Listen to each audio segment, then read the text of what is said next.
I couldn't believe what I had just said. "She's pregnant." Whisper. The words felt like a hammer in my chest.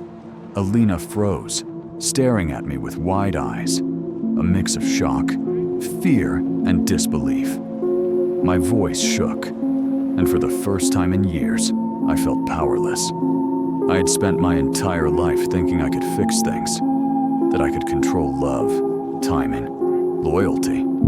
Now everything was unraveling, faster than I could breathe. She stepped back, crossing her arms. "You're telling me this. Why? To make me feel guilty, angry, hurt?" Her voice was calm, but I could see the tremor in her fingers. I shook my head. "No.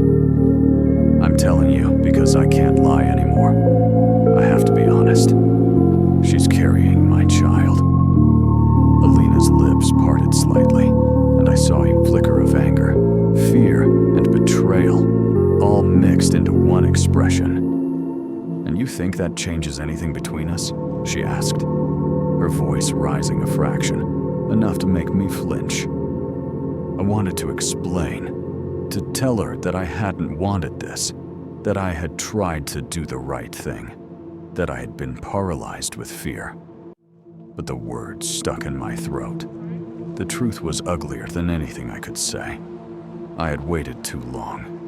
I had let fear decide for me. And now 2 women's lives and my own were tangled in a mess I couldn't escape. She stepped closer suddenly, eyes blazing. "Do you even understand what you've done? Do you realize that because of your cowardice, she could have raised a child alone, and you—" She stopped herself, biting her lip, then shook her head. "No, you don't realize. You'll never realize until it's too late." But her words cut deeper than any insult I'd ever heard. I wanted to defend myself, but the air between us was too thick, too heavy. I had no defense. None. I just stared at her, feeling every misstep I'd made crush me from the inside. Then she stepped back, and for a moment I thought it was over. She might have walked away, left me to drown in my own mistakes. But instead, she said something I didn't expect. "I can't stay here. Not like this. Not with this chaos." I wanted to grab her, to hold her, to promise her anything. But I knew I didn't deserve her trust. Not after everything. I just nodded dumbly.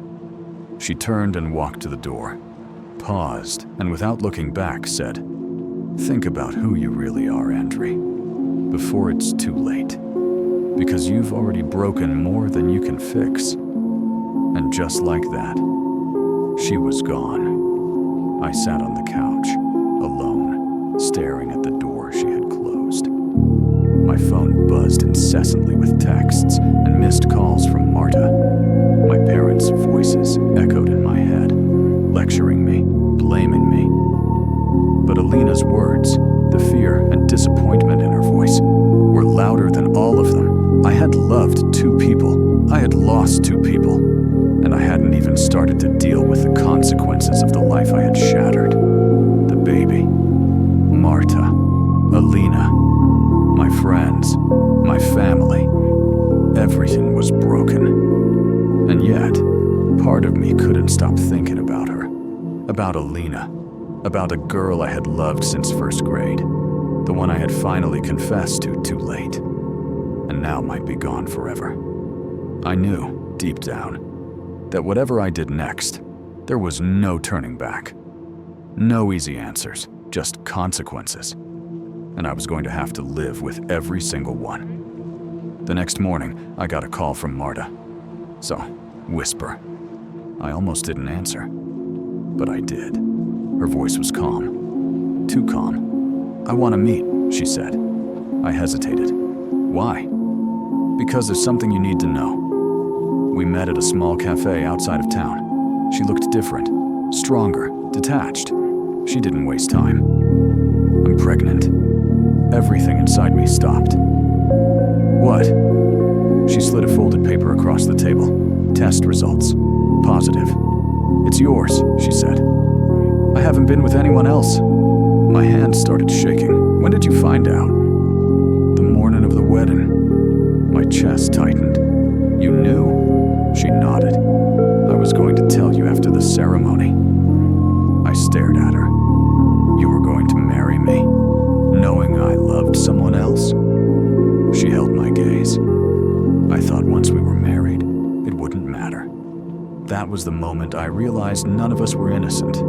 We were all trying to trap something. Love, security, control. "I haven't told my parents," she continued. "And I haven't decided what I'm doing yet." My mind was racing. A child, at 21, with a woman I had just publicly humiliated, and the girl I thought was my soulmate had just chosen someone else. "You need to decide," she said softly. "Not for me, for the baby." The word echoed in my head long after she left. I drove back to Alina's apartment, not to beg, not to fight, but to tell her the truth. When she opened the door and saw my face, she knew something was wrong. "What happened?" I looked at her, the girl I had loved since first grade, and said the words that would end everything for good. "She's pregnant."